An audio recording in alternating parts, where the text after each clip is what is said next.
You can easily sync up Microsoft OneNote to-do list with Outlook to-do list. In order to do that, let me just create a to-do list right here. So I'm just going to type in some tasks. For example, make After Effects tutorial, and then edit videos, shoot nature photos. So I'm going to convert this into a OneNote to-do list, and in order to do that, I'm going to select all of these and change it to to-do list.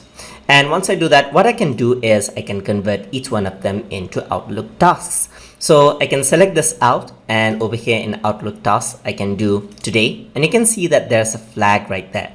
So that's the task that has been assigned. So I can simply select this out, and for tomorrow, I'm going to go for this one. So edit videos right there. So that's the task for tomorrow. I can also go for shoot native photographs. Maybe I want to do it within this week. So I got 3 tasks right here. So if I were to open up Outlook right here, Outlook, then the to-do list has been synced up. So in order to see that, let us go to the to-do list right here.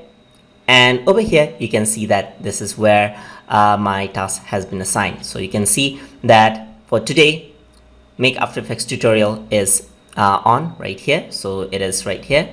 For the tomorrow task, there's edit videos, and for this week task, there's shoot nature videos, nature photos right there.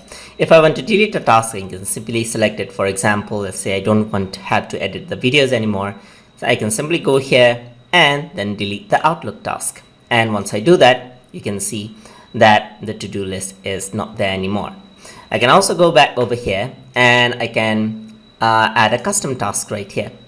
So I can do a custom task, and you can see that I can have a start date and an end date as well. And it is saved to Outlook just like that. So I can simply save it out, and it is saved to Outlook right here. So you can see that the edit videos is there in the today list, and the time has been set just like that.